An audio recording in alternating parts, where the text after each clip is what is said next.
Good morning, students. Welcome back to Sharma classes. Today, my topic is Wardha योजना and basic education. ये बात 1937 की है, जब गांधी जी उस समय की तत्कालीन शिक्षा व्यवस्था से बिल्कुल खुश नहीं थे, संतुष्ट नहीं थे।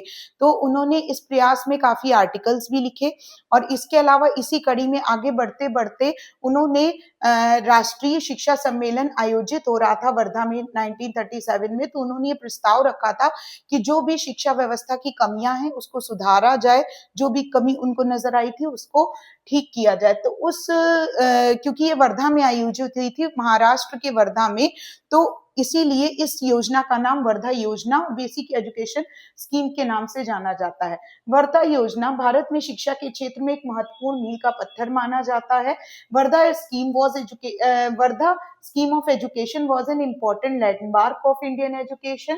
In October 1937, a national education conference was held at Wardha Maharashtra, क्योंकि ये कॉन्फ्रेंस वर्धा महाराष्ट्र में हुई थी under the chairmanship of Mahatma Gandhi, जो कि महात्मा गांधी ने इसका प्रस्ताव रखा था, इसीलिए इसका नाम वर्धा योजना रखा गया। इसका उद्देश्य ऐसी शिक्षा प्रणाली विकसित करना था जो भारतीय जीवन, संस्कृति और आवश्यकताओं के अनुरूप हो।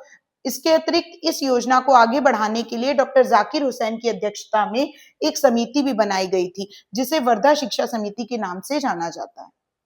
अब आते हैं इसके मुख्य सिद्धांतों पर, जिसमें इन्होंने मुख्य सिद्धांतों के रूप में बताया कि एजुकेशन थ्रू क्राफ्ट, कार्य आधारित शिक्षा होनी चाहिए, यानी शिक्षा का मुख्य आधार उत्पादक कार्य होने चाहिए, जैसे कि कृषि और हस्तकला से पर आधारित होने चाहिए, कि जैसे सिलाई, कढ़ाई, बुनाई आदि। श्रम की गरिमा पर इन्होंने फोकस किया था, डिग्निटी ऑफ लेबर। इसमें छात्रों में शारीरिक श्रम के प्रति सम्मान की भावना का विकास होना चाहिए। फिर इन्होंने सेल्फ सफिशिएंसी को फोकस किया था, जिसमें उन्होंने विद्यालयों को आत्मनिर्भर बनाने पर फोकस किया था, ताकि उनकी आर्थिक आवश्यकताएं छात्रों द्वारा किए गए उत्पादन से पूरी हो सके। इसके अतिरिक्त इन्होंने कहा था कि जो शिक्षा हो वो मातृभाषा में दी जाए। प्राथमिक शिक्षा मातृभाषा में देना बहुत जरूरी इन्होंने माना था, क्योंकि छोटे बच्चे अपनी खुद की मातृभाषा में ज्यादा अच्छे तरीके से पढ़ सकते हैं। फिर सर्वांगीण विकास पर इन्होंने बल दिया था, कि केवल बौद्धिक विकास ही महत्व नहीं रखता, बल्कि शारीरिक, बौद्धिक, नैतिक और सामाजिक विकास पर बल दिया जाना चाहिए। कुल मिलाकर ओवरऑल डेवलपमेंट की बात की थी इन्होंने। फिर सामाजिक उपयोगिता की बात की थी, जिसमें शिक्षा समाज की आवश्यकताओं से जुड़ी होनी चाहिए, जिससे विद्यार्थी समाज के लिए उपयोगी हो, यानी कि ऐसी शिक्षा दी जानी चाहिए जो व्यवहारिक हो, जो प्रयोगात्मक हो, क्योंकि सिर्फ सैद्धांतिक ज्ञान जरूरी नहीं है, व्यवहारिक ज्ञान उससे भी ज्यादा जरूरी है। वर्धा योजना, वर्धा समिति की मुख्य कुछ सिफारिशें थी, जो मेजर रिकमेंडेशंस दिए थे वर्धा कमेटी ने, जिसमें कहा गया था कि शिक्षा की अवधि 7 वर्ष रखी जाए, यानी 6 से 14 वर्ष के बच्चे ये शिक्षा, बुनियादी शिक्षा प्राप्त करेंगे। शिक्षा का माध्यम मातृभाषा होना चाहिए। शिक्षा में हस्तकला या कार्य शिक्षा को मुख्य स्थान दिया जाए। हस्तकला अगर सीखेंगे तो उनके लिए आगे बढ़ने के लिए आसान रहेगा। कार्य शिक्षा का मतलब है कि बेसिक प्रोजेक्टिव वर्क करने के लिए उनको तैयार किया जाए, तो ऐसी एक्टिविटीज कराई जाए जिससे कि बेसिकली वो प्रोजेक्ट वर्क के लिए तैयार हो पाए। शिक्षा का उद्देश्य केवल नौकरी पाना नहीं, बल्कि जीवनोपयोगी ज्ञान देना। इन्होंने व्यवहारिक ज्ञान पे फोकस किया था, प्रैक्टिकल नॉलेज पर फोकस किया था, क्योंकि प्रैक्टिकल नॉलेज और व्यवहारिक ज्ञान ही एक ऐसा ज्ञान है जो हमारे जीवन के लिए उपयोगी सिद्ध हो सकता है। शिक्षा निःशुल्क और सार्वभौमिक होनी चाहिए, ये इन्होंने कहा था कि 6 से 14 वर्ष के सभी बच्चों के लिए शिक्षा निःशुल्क प्रदान की जाए, और इसके अतिरिक्त जन जन तक शिक्षा पहुंच सके, इसका ध्यान रखा जाए। विद्यार्थियों को उनकी अभिरुचि के अनुसार व्यावसायिक शिक्षा दी जाए। वोकेशनल एजुकेशन की भी इन्होंने बात की थी, कि जिस हिसाब से भी बच्चे का इंटरेस्ट है उसको उसी हिसाब से वोकेशनल एजुकेशन प्रोवाइड की जाए। अब जो कि हम अभी तक पढ़ रहे थे वर्धा समिति, जिसके अंतर्गत बुनियादी शिक्षा की बात की गई थी, जो कि गांधी जी की मानी जाती है। बेसिक एजुकेशन, बेसिक एजुकेशन में बेसिक का हिंदी में अगर अर्थ देखा जाए तो उसे कहते हैं आधारभूत, उसी का बेसिक का ही उर्दू में अर्थ है बुनियादी, जिसके नाम पर इस शिक्षा का नाम पड़ा है बुनियादी शिक्षा। यह शिक्षा भारत की राष्ट्रीय सभ्यता, संस्कृति एवं शिक्षा के संगठन का आधार मानी गई है। इसके अतिरिक्त यह शिक्षा हर एक भारतीय बच्चे के लिए अनिवार्य और बेस तैयार करती है, आधारभूत शिक्षा है ये।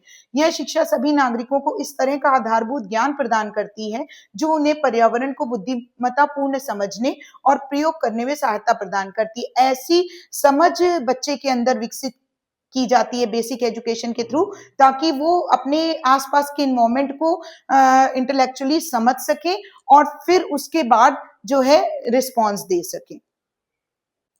बुनियादी शिक्षा के उद्देश्य, ऑब्जेक्टिव्स ऑफ बेसिक एजुकेशन की बात करते हैं तो to provide useful and productive knowledge, ऐसी नॉलेज प्रोवाइड की जाए जो जीवनोपयोगी ज्ञान के लिए आवश्यक हो। To develop respect for manual labour, शारीरिक श्रम का आदर करना इसमें सिखाया गया था। To promote self reliance, cooperation and patriotism, स्वावलंबन, सहयोग और देशभक्ति की भावना डेवलप करना। To connect education with rural life and community needs, शिक्षा को ग्रामीण जीवन से जोड़ना। अब जब अगर हम बुनियादी शिक्षा के पाठ्यक्रम की बात करते हैं तो उसमें कुछ बेसिक्स जो थे वो रखे गए थे, जैसे कि आधारभूत शिल्प की इसमें बात की गई थी। निम्न में शिल्पों में से कोई एक, जैसे कि कोई कृषि का काम है, मिट्टी का काम है, कताई, बुनाई, चमड़े का काम, बागवानी, पुस्तक का काम, और इसके अतिरिक्त पुस्तक में जो है कला, इसके लिए अलावा गृह विज्ञान जो कि केवल महिलाओं के लिए था। फिर मातृभाषा की इसमें बात की गई थी, मातृभाषा में शिक्षा प्रोवाइड करने की बात की गई थी। फिर इसमें मैथ्स को शामिल किया गया था, गणित को शामिल किया गया था। इसके बाद सामान्य विज्ञान उसमें शामिल हुआ था पाठ्यक्रम में, जिसमें सामान्य ज्ञान यानी जनरल नॉलेज, प्रकृति अध्ययन, जीव विज्ञान, वनस्पति विज्ञान, रसायन विज्ञान और नक्षत्र विज्ञान, इनमें से सारे विज्ञानों की बात सामान्य ज्ञान के अंतर की गई थी। फिर सोशल स्टडी, जिसे हम सामाजिक अध्ययन के नाम से जानते हैं, जिसमें हिस्ट्री, ज्योग्राफी, सिविक्स की बात की गई। फिर आर्ट को जानते हैं, जिसमें संगीत, नृत्य और चित्रकला की बात की गई। फिर हिंदी, हिंदी पर्टिकुलर यहाँ पे इसलिए लिखा हुआ है कि जहाँ पे हिंदी मातृभाषा नहीं है वो लोग हिंदी की भी एजुकेशन एज अ करिकुलम अपने करिकुलम में शामिल करें। फिर शारीरिक विज्ञान की बात की गई है, फिजिकल एजुकेशन, जो कि आज भी एक सब्जेक्ट है जिसमें व्यायाम और खेलकूद को शामिल किया गया। गांधी जी ने अपनी इस योजना के अंतर्गत जो है वो धर्म को स्थान नहीं दिया था, क्योंकि उनका ये मानना था कि धर्म का बहिष्कार किया जाए, क्योंकि आज जिन धर्मों की शिक्षा हम प्राप्त कर रहे हैं वो मेलजोल पढ़ाने की बजाय झगड़े बढ़ा रहा है। इसलिए इन्होंने जो है अपनी शिक्षा में धर्म से रिलेटेड किसी भी सब्जेक्ट को स्थान नहीं दिया था। फिर यदि हम शिक्षण विधि की बात करें तो इनकी जो शिक्षण विधि थी पढ़ाने के लिए, इन्होंने कहा था कि शिक्षण विधि कैसी भी हो लेकिन वे व्यवहारिक होनी चाहिए, यानी हम कार्य क्रियाओं को करके और या फिर अनुभवों से शिक्षा को प्राप्त करें, तो उससे जो हम ज्ञान प्राप्त करेंगे वो ज्यादा अच्छी तरीके से, जल्दी से और व्यवहारिक तौर पर ज्ञान प्राप्त कर सकते हैं। फिर अगर इसकी महत्व की बात की जाए, इस जो भी आपकी बेसिक एजुकेशन है उसकी सिग्निफिकेंस की बात की जाए, तो इस योजना ने भारत की राष्ट्रीय शिक्षा नीति की नींव रखी थी।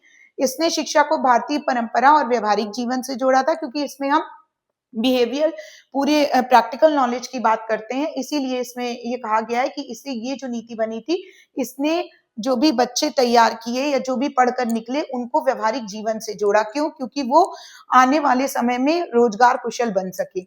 आगे चलकर 1944 में सर्जन रिपोर्ट और 1948 में जो भी विश्वविद्यालय शिक्षा आयोग, राधा कृष्णन आयोग बना था, उस पर भी इसका गहरा प्रभाव पड़ा था। निष्कर्ष स्वरूप ये बात कही जा सकती है कि यह शिक्षा नीति भारत के पुनर्निर्माण की दिशा में एक सामाजिक क्रांति थी, और गांधी जी की जो नई तालीम जो हम अभी बेसिक एजुकेशन, बुनियादी एजुकेशन पढ़ते आ रहे हैं, उसने शिक्षा को जीवन से जोड़ने का नया रास्ता दिखाया था। इस प्रकार आज हमने पूरी बेसिक एजुकेशन पढ़ी। तो ये वीडियो अगर आपको पसंद आया हो तो प्लीज लाइक, सब्सक्राइब और शेयर जरूर करें। Thank you so much.